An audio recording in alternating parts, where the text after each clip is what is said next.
Assalamualaikum warahmatullahi wabarakatuh.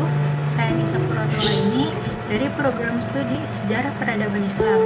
Di sini saya akan menjelaskan sebuah sejarah yang berjudul Islam Periode Mekah.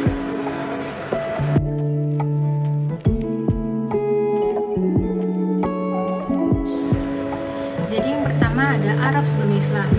Jazirah Arab merupakan tempat yang ditinggali oleh bangsa Arab sejak zaman dahulu. Jazirah Arab juga sering disebut dengan Semenanjung Arab. Bangsa Arab secara keseluruhan terkenal sebagai bangsa yang sangat fanatik kepada golongan. Mereka membuat kabilah sebagai tanda kehormatan dan tanda kekuatan. Kabilah itu sendiri artinya kelompok yang terdiri atas keluarga dan kerabat. Selain terkenal dengan keganasannya, bangsa Arab juga terkenal pandai membuat syair yang dibacakan pada acara festival. Di kota Mekah ada sebuah pasar yang dijadikan tempat bertemu para penyair Jazirah Arab untuk mengadu kebolehan menulis dan membaca. Pasar tersebut dinamakan Pasar Ukas. Biasanya pemenang festival syair Pasar Ukas mendapat sebuah kehormatan dan syairnya dipajang di dinding Ka'bah.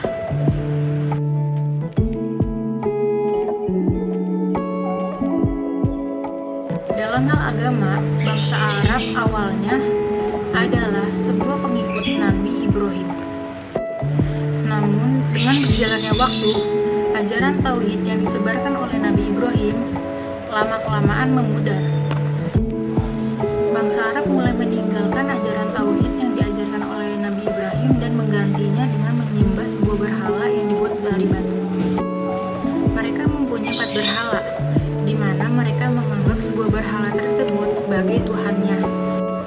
Yang pertama ada berhala Hubal, di mana berhala tersebut yang paling dipuji dan dibuat dari batu aki merah yang diletakkan di dalam Ka'bah. Ini contohnya.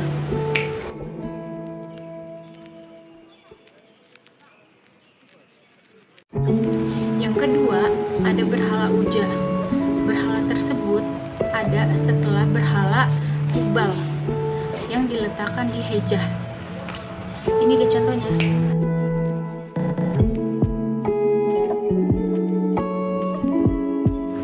Dan yang ketiga ada berhala Lata, berhala paling tua yang diletakkan di Taif. Ini contohnya.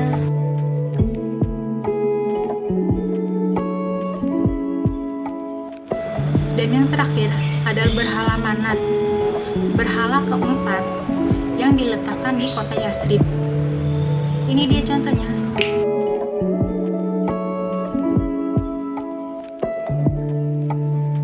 Kemudian ada kehidupan Nabi Muhammad sebelum menjadi Rasul. Nabi Muhammad SAW adalah putra sematawayang dari pasangan Abdullah bin Abdul Muthalib dan Aminah binti Wahab.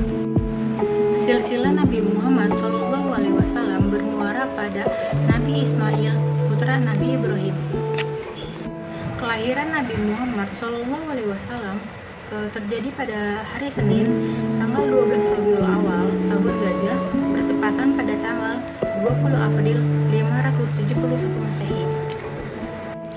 Tahun tersebut dikenal sebagai Tahun Gajah, di mana pada tahun tersebut adanya peristiwa penyerangan Ka'bah yang dilakukan oleh gubernur kerajaan Abisinia yang memerintah Yaman, yaitu Abraha. Kemudian suatu hari Ibunda Aminah mengajak Nabi berziarah ke makam ayahnya, dan Ibunda Aminah bercerita tentang ayahnya kepada Nabi. Tapi sayangnya, waktu bermanja-manja Nabi kepada sang ibu tidak berlangsung lama, karena sang ibu menderita sakit dalam perjalanan dari Yasrib dan meninggal di antara kota Mekah dan Madinah yang bernama kota Abwa.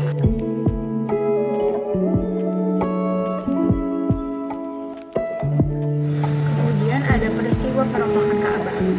Suku Quraisy mendapat bencana banjir yang merusak bangunan-bangunan sekitar Mekah, termasuk bangunan suci Ka'bah.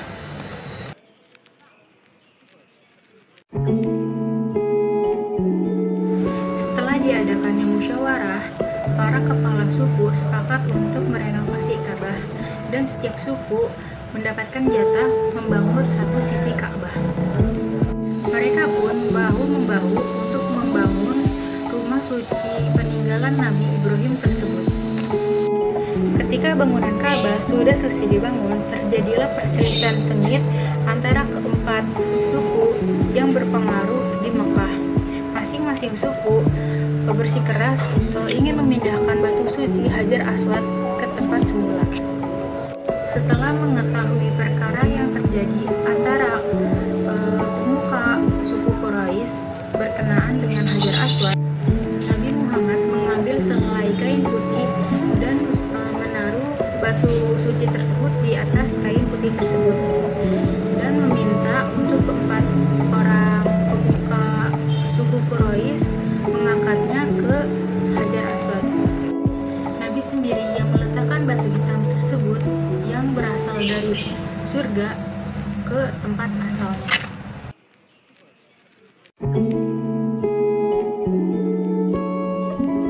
Keputusan ini menjadi akhir manis pembangunan Ka'bah yang sempat akan terjadi pertumpahan darah.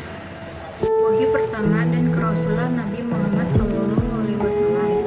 Kehidupan Quraisy yang dipenuhi penyembahan kepada berhala dan mementingkan nafsu dunia dan syahwat membuat Nabi menghindarkan pergaulan kaumnya tersebut.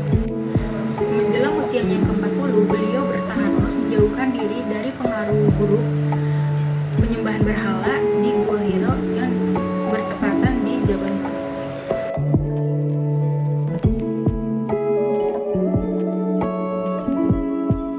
Beliau melakukan tahanus lebih giat dari bulan-bulan sebelumnya. Suatu malam pada tanggal 17 Agustus 41 tahun setelah Amul Fiil bertepatan dengan tahun 610 Masehi, Nabi Muhammad sedang bertahanus di Gua Hira dan didatangi malaikat Jibril dengan membawa wahyu dari langit. Kemudian Jibril membacakan 5 ayat pertama pada surat Al-Alaq, dan surat Al-Alaq dari ayat 1 sampai 4 adalah wahyu pertama yang diturunkan Allah kepada Muhammad sebagai tanda kerasulan beliau.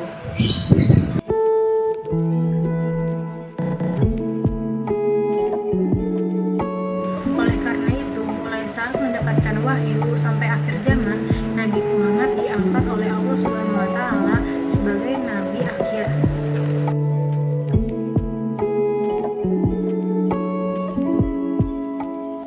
Kemudian ada peristiwa boikot. Peristiwa boikot ini terjadi pada tahun ke-7 kenabian yang membuat Nabi dan sekeluarga menderita. Selama pemboikotan, Nabi dan keluarga tinggal di celah-celah pegunungan di luar kota Mekah.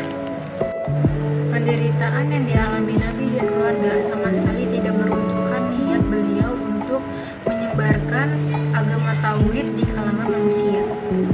Kemudian ada peristiwa Isra Mi'raj. Isra artinya perjalanan malam Rasulullah dari Masjidil Haram ke Masjidil Aqsa, sedangkan Mi'raj artinya perjalanan Rasul dari Masjidil Aqsa ke Sidratul Muntaha untuk menerima perintah salat 5 waktu langsung dari Allah Subhanahu wa Ta'ala. Peristiwa Isra Mi'raj juga membuat kafir Quraisy semakin benci kepada Nabi, dan sebagian muslimin yang imannya lemah meninggalkan Nabi. Kemudian ada orang-orang yang pertama kali masuk Islam. Dalam perjalanan dakwah Muhammad sebagai Rasul dimulai setelah mendapatkan wahyu surat Al-Mudaththir dari ayat 1 sampai ayat 7.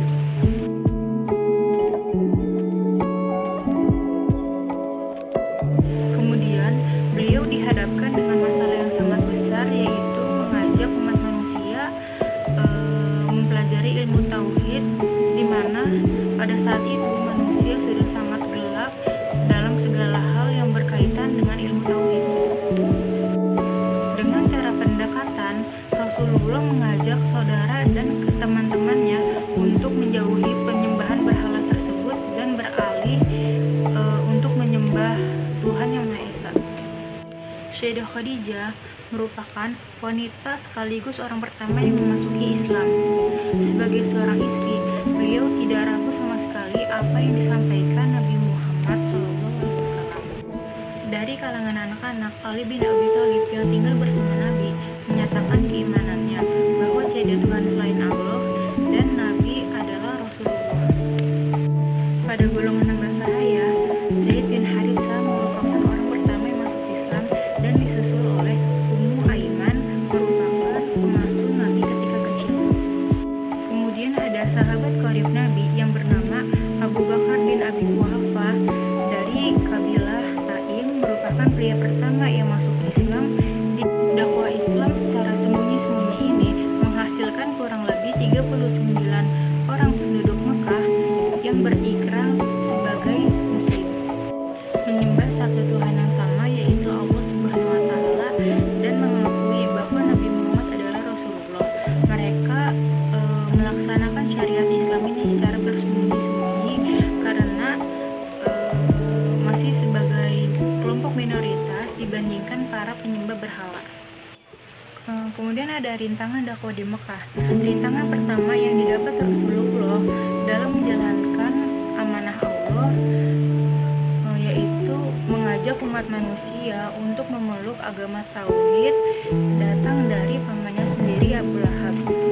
Meskipun begitu, Nabi Muhammad tidak langsung menyerah dan Nabi Muhammad bertekad untuk terus mendakwahi Islam walaupun semua orang Quraisy menentang beliau. Ketetapan hati beliau banyak membuat orang bersimpati kepadanya. Ketetapan hati beliau membuat banyak orang bersimpati kepadanya dan satu persatu penduduk tersebut mendatangi beliau dan menyatakan syahadat. Kemudian pemuka Quraisy mendatangi Abu Thalib, di mana pemuka Quraisy tersebut mendatangi Abu Thalib untuk melarang ponakannya mengolok-olok berhala mereka dan melarang keponakannya untuk menyembah Tuhannya, yaitu Tuhan yang Maha Esa. Tetapi Abu Thalib tidak menanggapi permintaan mereka karena beliau tahu bahwa yang dilakukan. Namun suku Quraisy mendesak untuk menghentikan aktivitas dakwah Nabi atau mereka akan mencelakainya. Abu Thalib khawatir ancaman pemuka Quraisy itu benar-benar dilaksanakan jika keponakannya tersebut tidak berhenti berdakwah. Kemudian Abu Thalib memanggil Nabi untuk meminta menghentikan sementara aktivitas berdakwahnya tersebut. Permintaan pamannya tersebut dijawab dengan tegas oleh Nabi bahwasannya beliau tidak ingin menghentikan aktivitas berdakwahnya tersebut. Sekian pembahasan dari saya mengenai sejarah Islam periode Mekah. Kurang lebihnya mohon maaf.